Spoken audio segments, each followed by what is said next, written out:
Yeah, Will, I'd love to do a podcast with you today, but I'm a little sore about something. Okay. I've noticed in the past, you do like a fake countdown for stuff. Yep. And you will stop after 3, and you won't go all the way. We've been through this before. We did it on a previous. I don't think open. I've ever mentioned this to you before. And 5. It may have come up on a cold open once. Welcome to SmartLess. I'm going silent from 4 down. Welcome to SmartLess. SmartLess.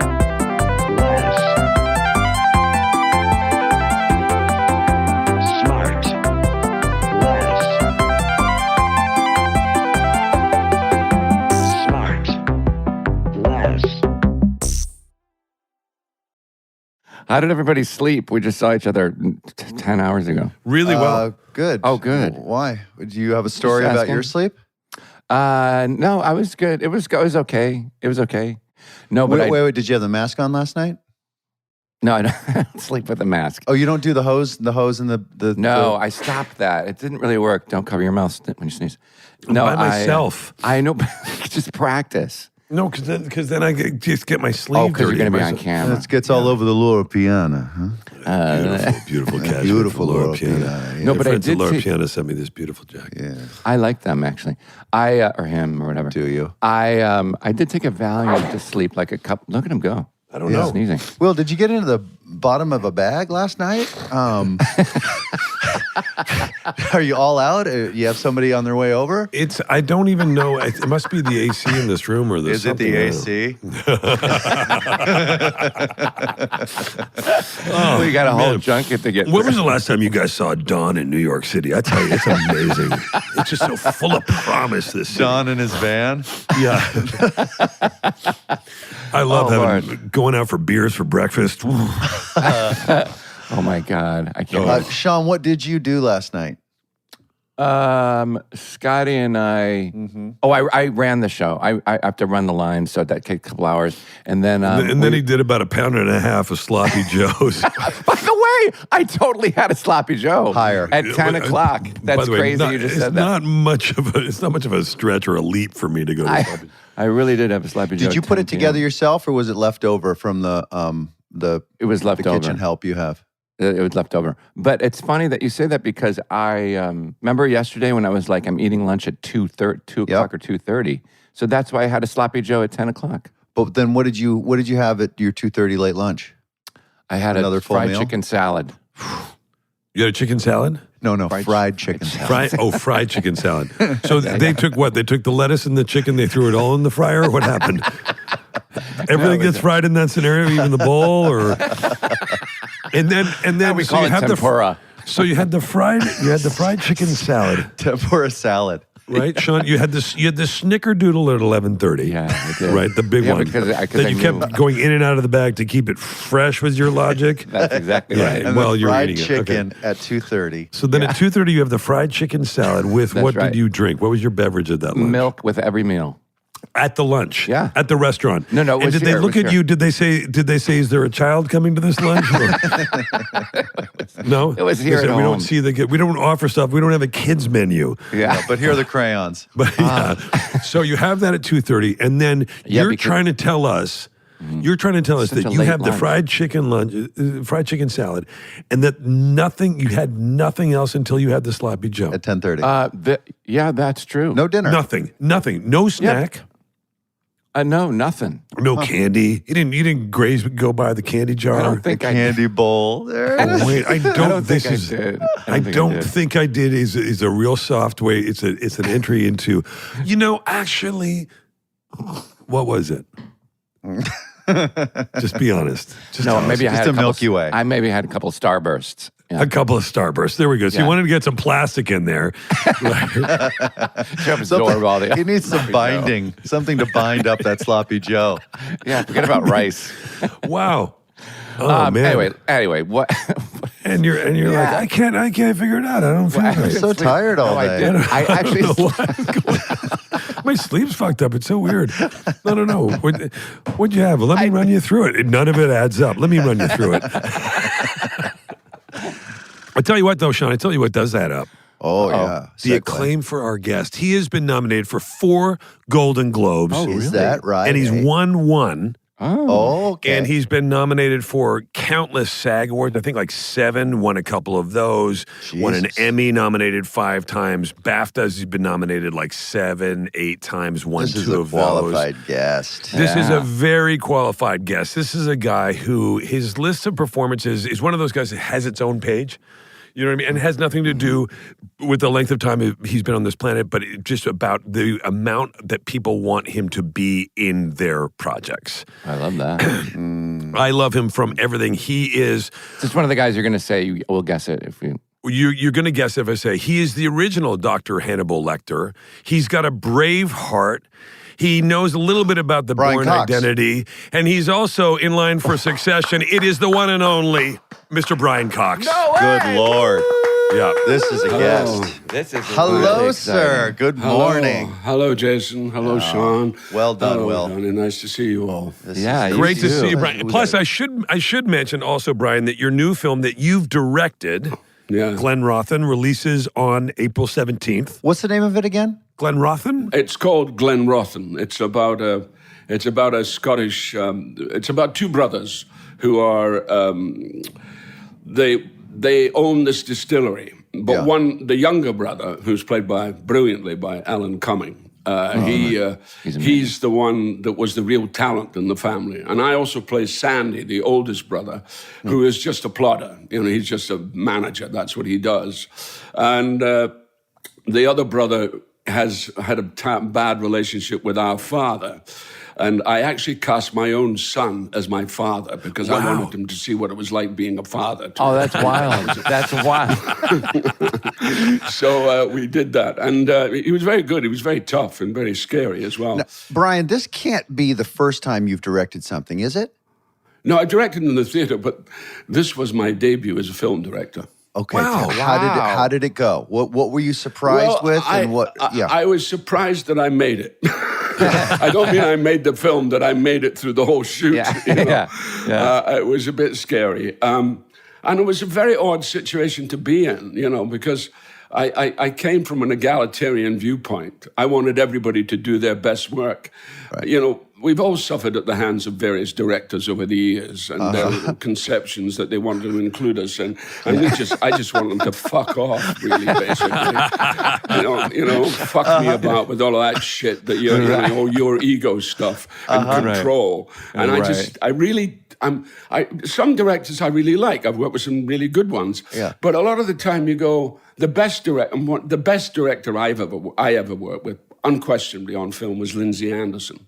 You know the director Lindsay Anderson? Have you heard of him? No. You don't know Lindsay Anderson? No, I should get to know God almighty, it's just appalling. You young people, what you don't know. I mean, Click, and then you just hang up. You know, you live in a wonder world. I don't know. Anyway. Man or woman?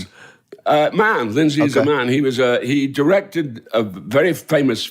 Well, he directed a series of films. The first film I ever saw was a thing called This Sporting Life. Oh, sure, I heard of that. With Richard Harris. Okay.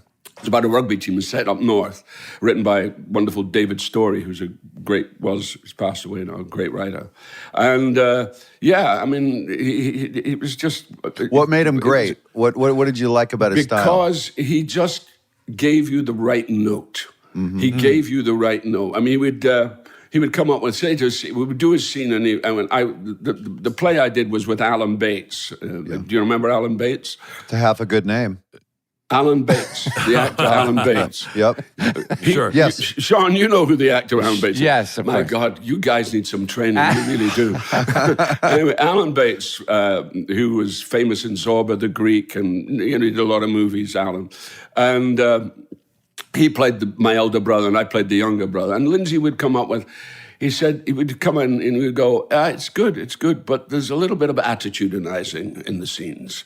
Can we kind of remove the attitudinizing and just play the scene? I mean, that simple thing, the simple note where you go, I see what you mean. I'm striking an attitude that I try to hold on to throughout the scene. Yes. Whereas actually the scene reveals itself and the attitude reveals itself. And he was the first director to understand. Now, most directors wouldn't know what the fuck he was talking about. Right. You know, they just don't have a fucking clue, you know. Sorry, I mustn't be Had Lindsay ever done any acting? Do you know? No, he started a magazine with a guy called Gavin Lambert called Sight and Sound, which was with the big first film magazine that was made really after the war, because he was a war, he was at university post-war, and. It was just extraordinary. I mean, the other thing he did was a film called If. I don't know if you saw that. That was a film with Malcolm McDowell, which is set in a public school public school.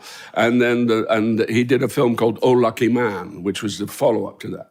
So catch-up buys. I know. Of Lindsay Anderson. I know. I feel like I've seen If. Wait, Brian. You're thinking of the Ryan Reynolds, John Krasinski vehicle. I was just going to say that. You're right. Maybe Imaginary Friend. That was a lot of fun. That was a lot of fun. Good fun. Brian, did you have when you ended up making your feature film directorial debut, did you find that it shifted? Did you sort of retroactively go back and kind of shift your opinion of directors? And did it sort of even anything out? I had more sympathy for them. Yeah. But I still think a bunch of them are twats. Yeah, but sure. Anyway, I'm sorry. I mustn't be too. But I think you all agree with me. I think you've all been through that as well. Those kind of. It's always interesting. A director definitely needs to have a plan and pardon the term, a vision and all that stuff. But when it comes to performance, you realize that they think they can control it, but it is like one of the few lanes in making something that you can't control. You can't control performance. You can't control music. Like everything else, you can kind of get in there and make a decision on. But performance and music, there's stuff that happens in between action and cut that you just can't micromanage. No. It's got to live, it's got to breathe. And that character is the actor's character. It's not the director's character or the writer's character.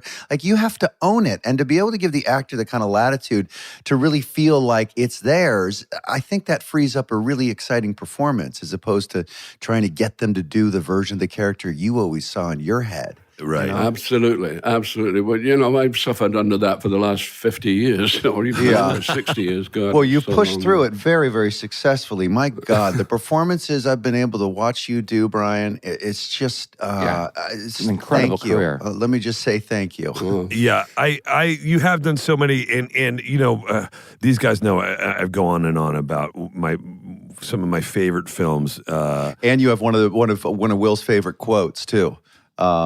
About what is it? I'm going to paraphrase it here. I'm too old, too rich, and too famous to give a fuck. Yeah, it's something like that. I'm too old, too tired, and too talented to give a fuck. It's so good, Brian. I love that so fucking much. Really good. I just fucking love it. I love how you don't, and I'm in the best way. You don't give a shit, but I know you do about the things you do give a shit about. Just the silly stuff. Exactly. Well, the thing that I was determined to do with the movie was to get everybody give their talent. The costume department, the wardrobe department, that's the same, and the design of the film and the DP, and you just want people to do their best work, not to say do it this way, right? Because once you say do it this way, you've immediately put a block up for them to go, oh, I've got to do it this way, I can't do it. So I didn't do any of that. I just said, give me what you're giving me. Tell me what you want me to do. Tell me what you want to, in the design department, tell me what you want to achieve. And therefore, one had an incredibly happy crew. It's probably a terrible film, but we had a happy crew. No, but it's a true collaboration. I mean, you hired those people for a reason because you like what they do. You provide an environment where they feel like they can. That's exactly right, Will. That's exactly right. And not enough of that goes on. We don't trust. We really don't trust. We don't trust nearly enough. And if somebody comes on and says, this is the design, you just say, well, let's see what you do and do what you want to do. Do what you feel is right. And of course, you can modify and all that, but at least you're not impeding them. You're not stopping them from being creative. Yeah. Wait, so for Glenn Roth, did you find the project or did the project find you? How did that happen? Well, I didn't find the project. It's written by a guy called David Ashton. I do, we still do radio back, would you believe? You know what the radio is? It's Sure. Yeah, sure. Anyway, I still do radio back in the old country. And I've been doing a series for 20 years, which I go off and do for 3 days. And it's a series about an Edinburgh detective called McCleavey, and it's been very popular. We get about 1 million listeners. Wow! And and David wrote this, and they came to me and a guy called Neil Zeiger, who's also a pal, and Neil said, "You're going to be directing this film," and I've never directed a film, and I said, "What?" He said, "You're going to direct the film," and they said, "And you could be in it." I said, "Oh, that's kind, and thank you for letting me be in it." But, you can cast yourself, yeah. Well, there's a wonderful. There's a great comedian in Scotland called Stanley Baxter, and there's a great scene which he used to do where he played a little boy, and also his grandfather's dying, and his grandfather's looking out the window and saying, "Son, one day all this will be yours, from the hills to the river and all that land out there." And he goes on and on and on. And the wee boy says, "Grandpa, that's an awfully big job for one wee boy on his own." That's good. So that's what I was reminded of, how an awfully big job it is for one wee boy on his own. Well, it's funny. It's funny you mentioned that one wee boy on his own, because I was thinking about you grew up in Dundee, Scotland, born and raised in Dundee, Scotland. Yeah. And now you're a sort of forgive me, a sort of a world famous actor, acclaimed actor. How did you go from that to that? What was that leap from your what I've read of very, very humble beginnings? Oh yeah. Well, my dad died when I was 8. And my mom had he was only 51, he had pancreatic cancer, and he died when I was 8. And I had 3 elder sisters. I was the youngest, and a kind of crazy brother who used to go off and disappear. And he was 9 years older than me, and I was the baby. And my dad died, and then my mom had a series of terrible nervous breakdowns, which resulted in her having electric shock treatment, which, she lost about 60 pounds in weight. She was unrecognized. She was a little overweight to start with, but she was underweight. So I had no parents for most of I had my sisters, and I didn't realize it, but it was the best thing that ever happened to me. It's a tragedy, in one sense, losing your mum and losing your dad. Certainly, I was heartbroken, but I was liberated. Wow. No fucker was telling me what to do. No fucker was, no parent was giving me... How old you were 8 years old when your dad passed? 8. And then your mom, and how old were you when your mom... Well, she died much later, but my mum went into almost immediately. She had a huge breakdown, and she was just hopeless. And also, we were sending my youngest sister, actually my youngest of my oldest sisters. She's 12 years older than me, and there were my 2 oldest sisters who were married, had children. They were amazing. They were just amazing what they did, but they didn't look after me, but they looked out for me, which was better than being looked after. Right. They made sure that I was okay. That's great. Did you find that you were making a lot of really good decisions, or did you make some bad ones and learn from those? Well, you just learn. You learn. I made good decisions and I made bad decisions. But at least I could get the lie of the land. What was going on. But I imagine that Dundee, Scotland, at that time was a tough place to grow up. Yeah. Yeah, it wasn't easy. And it's a lot tougher now because we have don't get me started, but we have, sorry, I wanted to be more humorful on this, but I'm in there. No. You're fitting right in. No, what happened is that we have the highest heroin addiction in Europe, in my hometown. Oh, wow. In your hometown. Yeah. Because of the poverty. And it's all about poverty. And it's what makes me a socialist.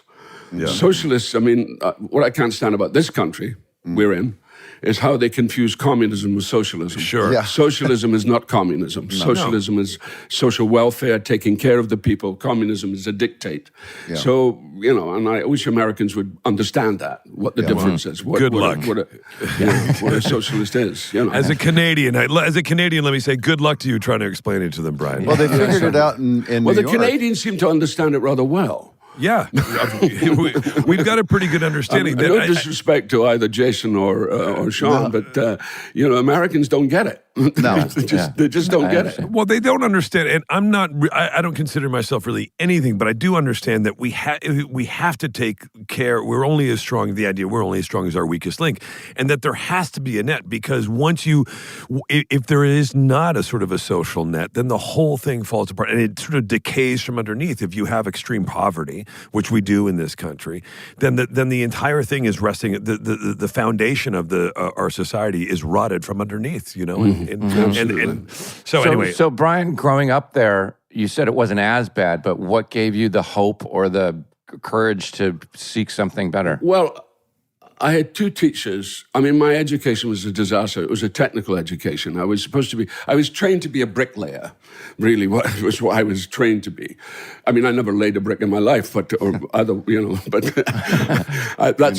was supposed to be my destiny. And I thought, fuck that for a game of soldiers. I'm not doing that. I'm not being in that way. And I just wanted to be an actor. I wanted to be an actor since I was 3, and that was my desire, just to act. Where did that come from?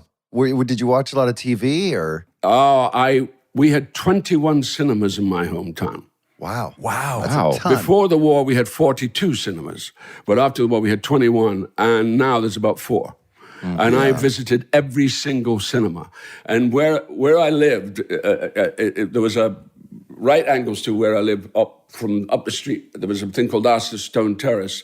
And there was my church, the library, the Broadway cinema, and opposite that was the Royal. And it was double features. So you would go in at 6 o'clock and you would get out at 11. So I used to go there all the time. Yeah. In fact, I'm surprised that when they were alive, that they even noticed I existed, my parents, because I was in the cinema most of the time. Oh, wow. Was it a form of escapism? Is that what brought you into the theater initially? No, I don't think it's escapism. It's just joy. Yeah. Yeah. It wasn't, I mean, I just got so much joy out of it, and you live in Dundee, which was pretty heavy going, in those days. I mean, it's a great community. I mean, but the city fathers always make a balls up. They took people out of the town and they put them in these schemes, which is why they're still paying for it now. In fact, the Lord Provost said to me, we're trying to get people back into the city. I said, you should never have taken them out of the city in the first fucking place. Yeah. I said, that's so important. That's who they are. They're from that, and then you isolate them without any proper conditions, and therefore the heroin, the drunks, the whole thing just spirals out of, and this is something that really gets me more and more and more. Yeah. We'll be right back. And now back to the show. So then you have this love of cinema. You're going to the theater all the time, and then you went to, if I'm right, you went to theater school in Scotland. I went to Lambda, and you went to Lambda. Okay, yeah. Great. What was wonderful was there was a guy called Bill Davis who ran. There was a series of directors at Dundee Rep, and the last guy was a Canadian called Bill Davis. Now Bill is a director and a writer in his own mind. He lives in Vancouver, and also he's part of that Davis, the famous Davis family who run a lot of theaters in Canada, and Bill was great, and he said he invited me. I think I was just 16, if that. Anyway, yeah, I was just 16, and he invited me to a voice class. And I'd never been I didn't even know what a voice class was. What's a voice class? He said, come along to voice class. And I went along, and there was this, he said, we've got this young woman who's coming up from London. She's just taken over now because the previous voice teacher, who was a genius, died. And this lady's taken over. And I said, well, who is this? She says, she's called Kristen Linklater. Have you heard of Kristen Linklater? No, you see. See, we don't know anything. Yeah, no, we're SmartLess. I'm surprised at how really ignorant you both are. Except the Canadian. I find the Canadian isn't ignorant at all, but you two guys are really deeply fucking ignorant. You're right on. You're right on the money. You're right on the money. You sit there and wonder, going, Yeah. We're here to learn. Baby boy. Yeah. So anyway, she was. Look up Kristen Linklater because she sadly passed away. Her son is an actor called Hamish Linklater. I don't know if you've come across him. And you don't know him. Jesus Christ. What about like Taylor Swift? Anyway, They think that you're making these names up. yeah. I know. Oh wait, and I think I know Hamish they're Linklater. actors. They resonate. Pardon? You guys know Hamish Linklater. I know. Who, yeah. Yes. Right, good. Yes. God, the Canadian, he's so sensible. Yeah. What is wrong with you two others? He keeps us afloat. My Google's faster, but I know exactly who Hamish Linklater is. So anyway, so that happens. Yeah. So I go to Dundee. My first day in Dundee was a very funny day because I went up for my interview, and I went up to the front of the theatre, and this woman in a very broad Dundonian, I said, "What you want, son?" I said, I'm here for an interview. I said, you can't get into the front for the front. You've got to go round the back to get to the front. You can get to the front for the back, but you can't get to the front for the front. So go round the back, and then you can get to the front. I said, okay. So I went round the back. And as I walked in, there was an almighty row, a fight going on between an actor. Now, I'm going to say an actor's name, and you probably don't even know who the fuck he is. But anyway, Here we go. He was very We've been pretty well-known. good so far. Yes, you've scored brilliantly. Anyway, this actor was called Nicol Williamson. I don't know if you've ever heard of him. yes. Oh, nickel. Oh, If I had a nickel. That's great. We've struck gold at last. Anyway, so I'm this Nicol Williamson, and a voice like that, and he's not you fucking man, I'm fucking man, and That is a great guy saying, impression "Stop of it, him, stop yeah. it, you fucking man, and I'm fucking you, I'm fucking you, I will." And I'm trying to get past them to get up for my interview, and I'm 15, and I've never been in a backstage before, so I'm getting up and I'm climbing up the stairs. I get past them finally, and I'm standing on the landing, and there's a wonderful actor called Gordon Granger smoking a cigarette, and he looked at me and he said, "Are you all right, darling?" And I went, "That man just called me darling." Right. I have never been called darling before in my life. Right. This is clearly where I must be. I have to be in this place. Right. That's great. Well, I have to ask you, because I'm the person that always asks this, what's your favorite stage show you've ever done, and what's the worst thing that's ever happened on stage in live theater? Well, the worst thing ever happened, and actually one of my favorite shows I did was I did a show by, do you know who Conor McPherson is? No, there you go. He's a very famous Irish playwright, and he's had a few plays on Broadway, and I did a play of his called St. Nicholas, in which I played a theatre critic. It was a one-man show. It was a wonderful show, really very, very funny, very inventive. And it's about this theatre critic who becomes obsessed by this actress, and he becomes obsessed by her, and he follows her. He follows it. He gives the play he's in, he gives a bad review to in Dublin, and he's persona non grata because of his terrible review, having flirted with this actress. And finally he follows them to London, and he follows them to their home. And he nearly rapes the girl, but he doesn't. So he ends up being kicked out, and he eventually goes to work for vampires. He meets a vampire on Crystal Palace Hill, and this vampire says, "If you could bring people to our house, and we like to suck blood, but we never kill. We just only suck. We don't kill. Just suck." It seems reasonable. And I said, that seems reasonable to me. But the idea was he would allow me a space so I could write. And the whole point of it is the fact that he's wanting somebody to write the story. So I did this play, which was a really good play. So one night I come on, and I start the play, and I look to my right, and there's my ex-girlfriend. Oh, my God. And I think, what is she doing here? And then I carry on, and then I turn over, and there on my other side was my ex-girlfriend, and they're literally sitting opposite one another. Oh, my God. And I'm completely thrown. And I just say to the audience, I said, "I'm sorry, ladies and gentlemen, but I'm going to have to start again." I said, No way. Yeah. I said, "I'm going to have to start again because this is. I can't explain what it is, but really, just please trust me. I will be better second time around." No way. Did you see them? Did you see them after the show? I did. Oh, my God. I did. And what happened was that after the show, they came on and they said, "Oh, that was lovely. We enjoyed it. Oh, and tremendous." And I said, "Why were you sitting," to one of the girls, I said, "Why were you sitting opposite Irina?" And she said, "I wasn't." I said, "You were." She said, "Well, I never noticed." I said, "Well, I noticed." Right, You were sitting right. opposite her, and you were literally sitting right opposite. And I said to Irina, I said, "Did you not?" "No, I never noticed." And so I went through agony for no reason And they whatsoever. had no, yeah. And then that was it. But that's Sean. It makes me think, Sean, you're about to do A one-man show. A one-man Oh, show. right, yeah, Sean opens. Well, it'll be on now, I think, by the time this airs. But Sean's doing a one-man show off Broadway. What's it called, Shawnee, and what theater will it be in? It's called Thanks, you guys. It's called The Unknown, and it's at Studio Seaview, which is 43rd and 8th Avenue. But Brian, you'll understand, having explained, like doing a one-man show, and I was talking to Sean as he's been preparing for it this fall, and just getting off book, just learning the fucking, I mean, it's like the weight That's another of story. I'm still not off book totally, and it's been 3 but you're months. pretty, I've been you're looking pretty at it. good. But Decent, yeah. He runs the show every day. You have to, right, Sean? Yeah. I mean, Like it's scary. 8 I'm scared shitless. I mean, we're recording this and I haven't opened yet. By the time this comes out, I haven't opened. So if I'm alive, I'll let you know. But what, isn't it Send a hard? postcard. Yeah, but Brian, I mean, like the one man show thing. It's colossal, isn't it? Yeah, it is. Yeah. I mean, I remember I came on one night and I walked on and a guy, as I came on, he opened his program and he went, and I took the program out of his hand. Threw it away. I walked past him, I just took the program out of his hand. You don't need it. It's just Only. But I mean, but isn't it? I mean, did you ever go off, like go up on the line and? Like, Oh, yeah, I yeah. said in rehearsal, I was like, can I please have the script just off stage for emergencies? If I can't remember where I'm at, I'm just gonna. There's nothing you can do. You just gotta walk so off. you're just going to dip off stage and take a look. What are you gonna do? I mean, I don't know. What about else a to do. prompter? Well, What about I a tell you prompter? what's great now. I mean, because I'm a considerable old age now.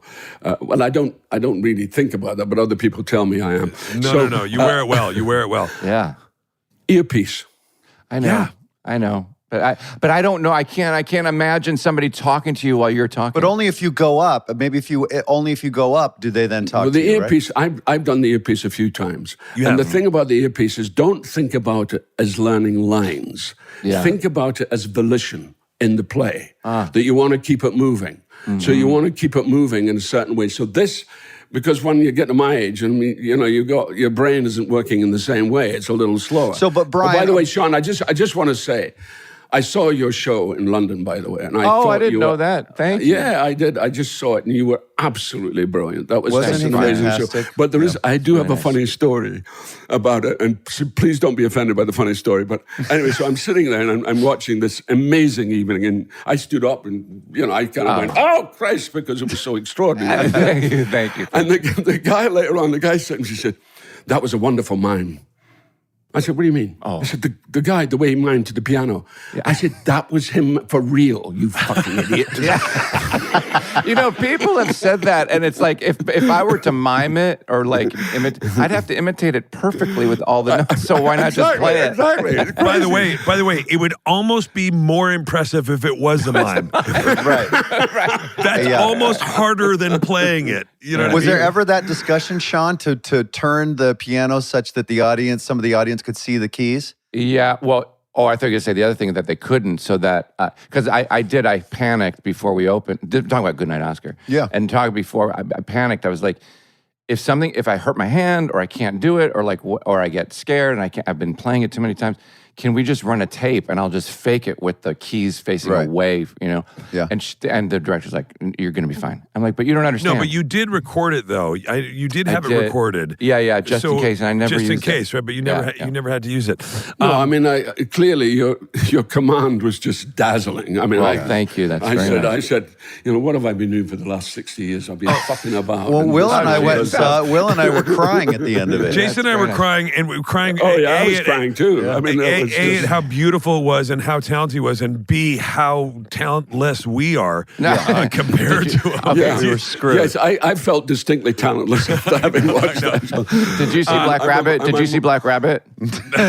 No, That's okay. Pushing pretty through. fantastic, pretty fantastic. And or is this thing on with Will Arnett and Lord knows? Amazing. You'll get around to it all.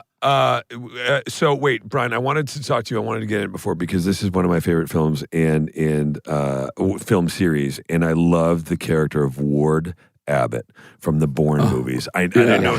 I think the people thought I was going to mention playing Hannibal Lecter, which you are the original Hannibal Lecter in Manhunter, which I saw in the theaters. Great movie. In the 80s. I fucking loved that movie, and you were brilliant in that. Really brilliant. Chilling. And I'm not just saying that, but I'm such a Bourne fan. And I loved Ward Abbott, and because there's a scene that there's so many great scenes. You're so great in those movies, but there's a scene where the kid finds out that it's you that's done it, and he takes you down and he says, "I figured it out." And then what they did was they have a light switch and blah blah blah, and the guy and you go, "Okay, yeah," you go, "Okay, run it for me again," and he does it again, and then you kill him in the most brutal way. And it's one of my. I remember the first time I watched it, I'm like, "Oh my!" It was so shocking. Walk me through the Bourne movies, if you can, just a little bit. Did you have a great? Was it a fun experience? Did you like? Yeah, it was great. Movies? I mean, Doug Liman is probably the most eccentric director you could ever meet. You know, he flies a plane like this. Right. Yeah. He's extraordinarily eccentric, but gifted. You know, just like he's got these flashes. Like there's I can't remember which film. I think it's the first one. There's a sequence where Jason Bourne falls. It's set in Paris, and he falls off, and it looks as if he's going to kill himself. But he falls onto another actor who goes down, and that breaks his fall. Yes. Do you remember that? Yeah, of course. That was Doug's idea. That was Doug said, "Why don't we do that?" That was That was the first one in that stairwell, in that huge stairwell in the middle of the exactly, Yeah. and it was amazing. I just couldn't believe it when I saw it, and I thought, my God, but because it was very brave of Matt to do it, but it worked like a dream, and it was wonderful. Yeah, there's such a great series of films. I just had to bring those up because I love them so much. And of course, because I don't want to run out of time, and I know that people, because this is a big area, and people are we'd be remiss if we didn't mention it, and so forgive us for hopefully bringing up Succession, which has been so beloved around the world. And talk a little. I mean, first of all, how did that come into your orbit? The Success. I just got a call one day to say that Jesse Armstrong was thinking about this piece and he would like to talk to me. So I got on the phone with Adam McKay, who was one of the executive producers. Jesse always wanted me to play the role. And I thought, this is going to be a hit. I just knew it was going to be a hit. Yeah. It's so funny to hear you say that, because we ask everybody, did you know it was going to be a hit? And people are like, you never know. But I love that you just said, I knew. I knew this was going to be one of the biggest shows of all time. Because the material was so strong? Yeah, and also, just the part, I thought, wow, this is a great part, because it's a received part. He just comes in at the right moment, and then you've got this kind of real, kind of intellectual, kind of bandit that he is, and it was just an extraordinary. But the cast was amazing. And to watch all the actors grow through the whole show, and see the lovely Sarah Snook, Roman, I can never remember the names of the actors, but they're all so good.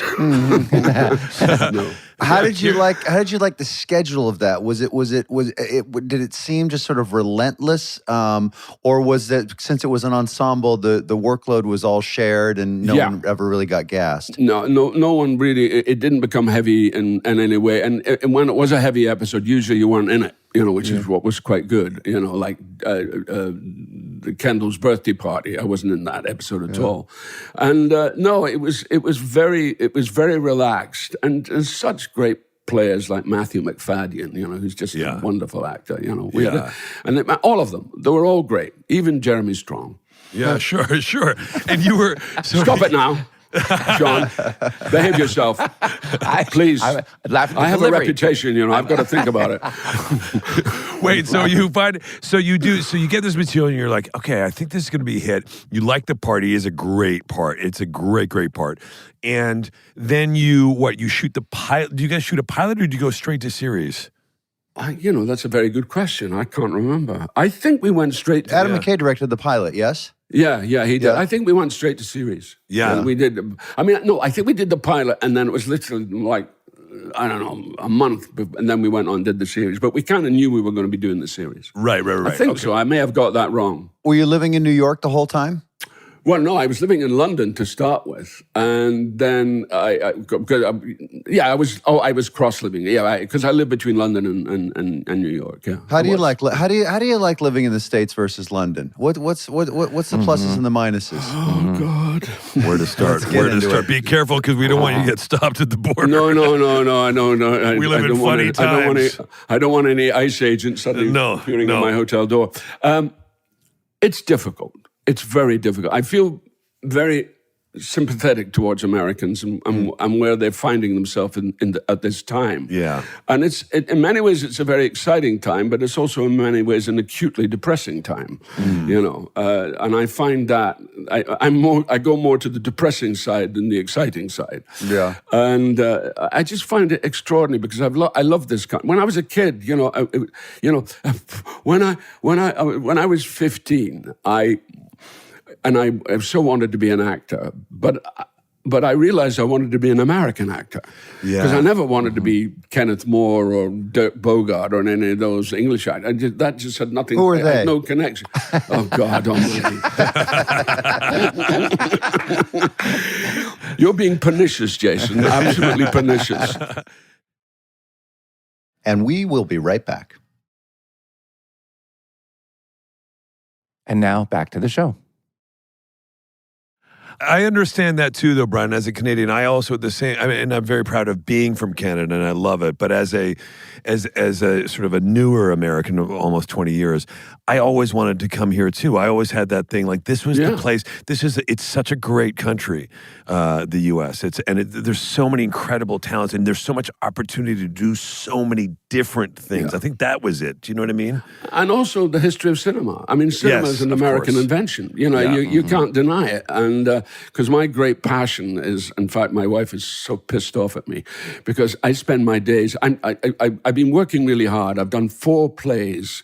I played Bach. I've done a play about the financial crisis of 2008, which I played Adam Smith. The history of. Do you know who Adam Smith was? No, probably not, because your education. Anyway, and I did that. I did that, and it was great. Funny. But I realized that I wasn't American. And it was very depressing when I realized, what was I going to do? Well, I always say this, to us, you had a leg up being British or Scottish, whatever. Because, it did. But just in terms of where you were going to go with your work, and it was just a very odd feeling. And then I was walking down the hill town of my hometown, and there was a film on called Saturday Night and Sunday Morning. You probably haven't heard of that film either. Sean's favorite. We just watched it last night. It's Albert Finney. Love Albert Finney. Hey, Albert. And when I saw Albert Finney, I thought, I'm saved. Yeah. If he can do it, I can do it. That guy from Salford, Manchester can do it, I can do it. And also, Albert and I, subsequently, he was a bit older than me, but we worked together a couple of times. And I remember we did a play at the Royal Court. The Royal Court's a very famous theatre in London. Yes. You've heard of course. Of that. God, sometimes it's really hard work. Anyway. I look at these, audience can't see, I look at these bewildered faces, particularly the 2 on the bottom here. That's just their resting face. They have resting, bewildered face. But Albert Finney, he changed my life. He just realized, I said, I can, that's my path. Yeah. And of course, it was the time which was an amazing time in the UK, of the beginning of what they called the free cinema. And it was Tony Richardson, Lindsay Anderson, who you didn't know, John Schlesinger, who you probably have heard of. And I put him in the same category as Lindsay Anderson, to be honest. But Brian, you have such an incredible. You're very funny. You're very charismatic. You remind me of another Scottish, one of my closest friends, Patrick Doyle. Do you know this composer, Patrick Doyle? Yeah, the composer. Yeah. He composed Harry Potter and Cinderella. Yeah, he's a great friend of the Irishman. What's he called? Oh, I forget his name. Jesus, Ken Branagh. Oh, yeah, he does all Ken Branagh. He's a big pal of Ken's. You remind me of him a lot. I just didn't know if you knew each other. But no, we've never met. Actually, ironically, we've never met. Yeah. You know what I want to ask you about? I want to ask you about, Will and I moonlight a little bit with voiceover work sometimes, and I love the stuff that you do for McDonald's. For McDonald's, I know. And I wanted, how did that come your way? Is that something is that something that you enjoy? I mean, I love imagine it. it gives you some very handy pocket change. He's loving it. Pays for a lot of stuff. It pays for a lot of stuff. I'm not complaining. Yeah. How often do you find yourself in the booth recording new stuff? Well, it took a while, because I've been here for nearly 30 years on and off, Yeah. And I had a huge voiceover career back in the UK, which I couldn't keep up, and that was before they do things down the line, which they didn't do in the early days because it was too expensive. So I had a great voice career, and when I came here, it stopped. I lost my voice career, and then I had this agent guy called Steve Arcieri, who I would recommend to anybody. He is a brilliant agent. He's in New York, and he'd been watching out for me for a few years, and he just came at me at the right point and he said. And it was McDonald's, and that was it. And then I did Uber Eats. Have you seen my Uber Eats commercial? I don't know if I have. I think I did. Oh, you got to watch that. You got to watch the Yes, Uber I Eats. have. That's very funny. Is that on camera or is that voiceover? Yeah, it's on camera. It's about I play a sort of belligerent character who's going back to university in order to get Uber Eats because it's free. It's reduced price. Yeah, it's the so whole good. thing is a series of vignettes. Yeah, and it won an Emmy, that whole ad. So I've got that as well. I love ads. I love them. I do. Well, we do too, but I kind of want to sort of piggyback on what Jason was saying, because we do, as Jason said, we both have sort of moonlight sometimes and get to do these voice gigs, but you have such great command of your voice, and that was Christian Linklater. Was it? There you go. That was Christian Linklater. That's when I found out. That's why I went to Lambda. And then, blow me, but 6 weeks after I got to Lambda, she left and came to America. She taught at Columbia for a long time. Oh, wow. But it's just it does, like, even in something like the McDonald's ads, you bring you understand such a way of bringing something to the voice in a way that is outside the norm. And with no disrespect to anybody else who does voiceovers, I've done it for a long time, and there's so many talented people out there. You mean like me? Because you've never said that to me. I'm just saying that Jason's never done it. I mean, Jason sounds like, talk about phoning it in. I mean. He does it on his phone. I do it on my phone. Yeah. It's like leaving a voicemail on message. his phone. And did they say do it at a higher octave? I don't understand. Buy a Hyundai. It's a great car. There it It's is. Just, I just speak it, But do you sense? I wonder also if you have that thing which, after years of doing voiceovers, where you understand, where you can look at a script. I have this thing where I can look at copy that they send me, and I'll go. And I'll go see the timing and go tell us how you do 7 it. seconds, and then I'll go like, yeah. I can probably do that in 6.5 seconds. Yeah. Like, do you have that thing? Similar thing. I mean, usually the scripts are so good and so tight. That's the great thing with McDonald's. That's They've timed it out already, but they've already timed it, so I don't have to worry. All I have to worry about is the performance. Just getting. Well, getting can't you just like say if it took too long, can't you just? Wouldn't they just say, can you Make read it it faster? shorter? Oh, yeah. They would tell me to hurry up. But I like to get out. We have a great expression in Scotland, which is get on and get off, which means get on and get off. And with voiceovers, I like to get on and get off and not hang about on them. Because that's the other thing. If you hang about too much, their density doesn't support you.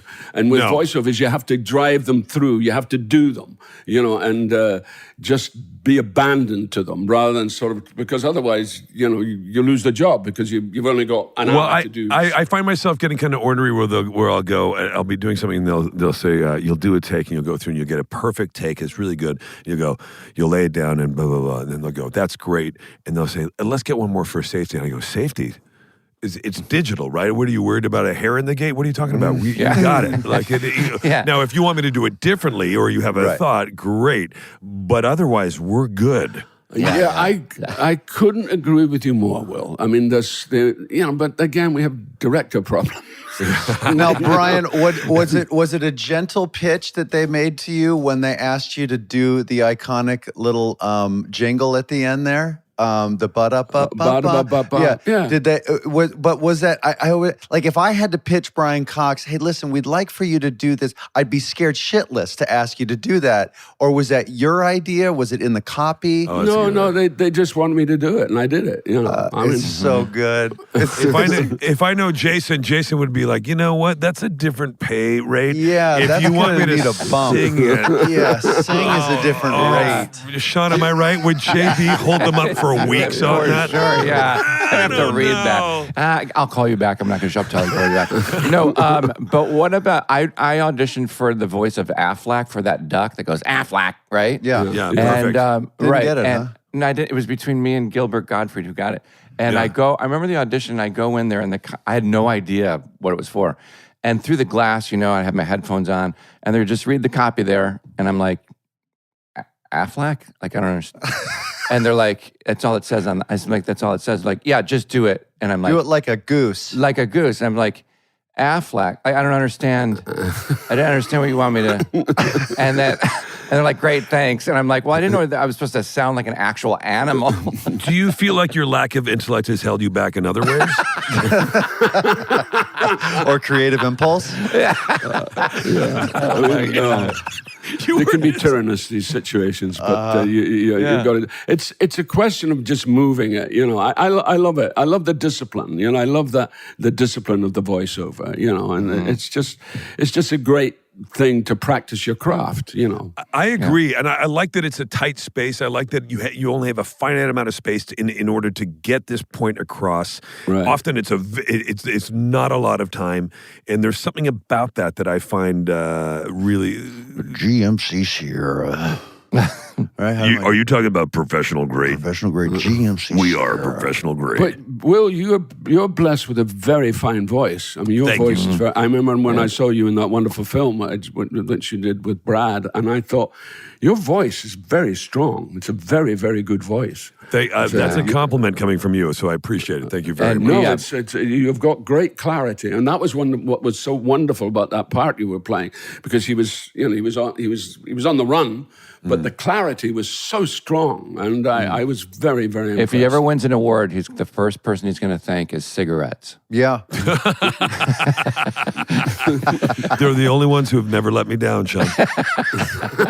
They've never let me down. They've never not returned a call. They've always been there for me. So, Brian, you've done. It's so funny. You go back and you've done theater. You've won Olivier Awards. You won BAFTAs and Emmys and Golden Globes and all of it, and film and television. Now you've directed your film. It is one of these. We ask people all the time, like, what is the thing that you'd like to do? You've seemingly done, again, at risk of embarrassing you, it all. So what gets you up in the morning of, like, now that you've directed this film, what's the next thing that kind of you're excited to get out of bed to do, sort of creatively? The next job. Okay. The next job. Do you have anything left that you're curious to see if you can handle? Yeah. It only comes when it comes. I can't. You can't do over contemplation. Would I do? How? You just do it. But like you guys were talking about a one-man show. Like I literally turned down one a couple of months ago because I just didn't think that's something that I could really enjoy doing. No, because you're not a one man. You're not a full man. That's why. That's it. That's it. If they said a half man show, you could do a half man show for sure. Well, like I gotta get some theater under my belt before I take something like that on. Why don't you? No, I'm dying to do that. But like there are things You that would be I am. brilliant, Jason. I would love to challenge myself. That's one of them. I can't imagine there's a whole lot left on your list to challenge yourself with. No, Is there? I don't even see it as a challenge. I just see it as the work. It's part of the work. work. It's part of the job. And Jason, you're a very fine actor. I mean, you are. No, thank you. You are. And I mean, you've done the Ozarks, the work you've done. I think sometimes you don't trust yourself nearly enough, Jason. Wow. Yes, I like that. let's get into I like it. this. Keep I going, think Brian. that's your problem. I think you really, you're very contained. And you're contained in a way that says, if I move too fast, I'll fall over. Oh, look at this guy. So and I think that's just let yourself go. You'd like to see me cut it loose. You'd sound like my wife. Yeah, she wants me cut to it loose. Yeah, because you're so gifted, you're so talented, thank you. and you should trust your talent more than you do. Well, he did a appreciate very that. fine performance in this program, the Black Rabbit. That Brilliant. He's brilliant in, brilliant, and he is much Well, more. he's a wonderful actor. He's a wonderful You are actor. a wonderful actor. I've had the fortune of working with him many times. But I will say, Jason has, and I always say this to Jason too, and this is the great thing. He's so funny. Sean, you'll attest, he's the funniest person. Ever. His timing is absolutely impeccable that you cannot teach. And I say to you, Jason, all the time, I wish you'd get back and do a couple straight comedies. You're so fucking good at comedy. Well, if they still And made you're them, I do them. But you're denying us of comedy. Why are you denying us? They just don't make them anymore. Yeah, well, Make a show. Do an 8-episode comedy show. Yeah, I'd love to if they made those. They do. But you said that you wanted to do some more theater. Is that right? Yeah, I'd love to do that, and I would love to do some more sort of acting. I just haven't felt like, I don't know. It's a whole different subject about. I've enjoyed playing characters that aren't that charactery, Right, for lack of a better term. Right. I kind of got turned off to watching actors act, so I Right. kind of like playing the straight man and the talent in doing less. But now I'm starting to think I might want to take on some other characters and sort of do bigger, broader This is acting good. Swings. This is I think you can. I think you've earned the right to risk it. Yes. Yeah, Quite honestly. it's not a question of risk or trusting talent. It's just a question of not. I haven't the roles that I've been attracted to. I would be overplaying them if I ran instead of walked. You know what I mean? Jason, I can't see you overplaying anything. I No, agree. To be thank honest you. with you. Thank you. Yeah. Thank Because you. your taste is exquisite. Well, you're very Absolutely. kind. Well, sir. you guys have got that, you know, Thank and you. that is what is so good about you. So trust yourself a bit more than you do. Maybe we should have a private session. You and Yeah, I. this is not a bad idea. Little side text. I'd pay handsomely just to be able to witness it and be a part of it. I'd love to have a session with Brian and Jason. Oh my God, Sean, how fun would that be? we're kind of halfway there. I know Almost we got are it figured out. God, Jason, this is what you need. You need a mentor. You didn't even fucking know it. Yeah. Right. Brian, you've mentored us all with your talent for so many years. Yes. We are so grateful for you coming on here. We wish you just continued success and a lot of success with Glenn Roth and your film that you've directed. Congratulations. Yeah, I can't wait to see it. Brian Cox, you are an absolute legend and icon, and thank you for being part of our show today. Well, this was this is an honor, to be honest with you, to talk to you three guys Well, of such likewise, incredible likewise. and talent. It's an honor. It's been an honor. So Thank you, darling. There we go. Thank you, darling. Thank you, Brian. Thank you, buddy. Oscar. Thanks, Brian. Thank All you, right. Brian. The great Brian Cox. See you, bud. Bye, pal. Amazing. Have a good All right. day. Bye, Take bye, care. bye. Cheers. Bye-bye. Bye. Wait, you know what? First of all, he's an absolute delight. Like, I had no I know. idea he was so funny and like He's so funny. breezy, you know, like light and breezy. I had the opportunity, and I said this to Brian. He came to a screening of our film a few months ago, and I got to talk to him afterwards. And he and when I like 30 years ago, he was friends with somebody I knew, and I was out here. It was one of my first times in California, and he said, "We're going to go by." Brian Cox is renting a house in the Hollywood Hills, and we're going to go watch the Oscars At his house? at his house Okay. that he was renting. So I went up. It was like one of my first time ever like doing that thing, you know, you've come from not here and you go up into the Hollywood Hills to a house and you're like, oh my God, look at the lights and everything. And then you go in and here's this guy who's this working actor, acclaimed working actor, and going to his house. And I was about, 25 and going into his house and just and just being, and he was, just sort of blown away and not knowing what to say. And, and all you want to do is get a job. And he was so kind and so gracious. I was just some stupid ass kid. I'm not much different now, but I'm some stupid ass kid. And he was so welcoming and generous and made me feel, and I was like, what a fucking great dude. You can tell. Yeah, class act. Why don't you should have told him that story. Because I didn't want to cry. Oh, Will. Yeah. Okay. Or have him say, no recollection. Yeah, I don't. Turn the tables on us. Did I? No, it doesn't sound like me. Doesn't sound like me. Willie, you need to do, what about you doing theater too? I think Jason would be fucking brilliant in a play. And so I don't would know you. if I have the character for it. Or the voice. Or the voice. You've got to reach the back row with your pipes. Yeah, you got to reach the Italian guy in the back. You always want to be like, oh, whatever you do not take the Lexington bus and then go across out and then cross back like a Neil Simon play. You know what I mean? Well, he was delightful. I love that guy. He is a delight. He really, really was. What a great, great actor. What a great career. My God. And I know. it doesn't Yeah, sound Willie. like he's going to slow down at all. I know. Waiting for the next gig. Yeah. And I love that he's doing like radio plays and it's just, God, he just does it all. Look at I what know Sean is Sean- just making us hang here, making us come up with a buy. Usually Sean is coming. I got one that may or may not have just popped up. Oh. Yeah. Wait, Sean, I have one. Wait, no, sorry, I have one. Oh, okay. No, What's go- yours? go. What's yours? Well, No, it was great, and what a great simple name to remember. If you can't remember his name, you could always recall. Oh yeah, by what's saying, his name? Brian Cox. Bye. Wait, I don't get that. I still don't get Because it. Bennett sent it to all of us, and it said Brian. It says Brian Cox. I still don't get it. What is it? Instead of Brian. Oh. So dumb. His music. SmartLess.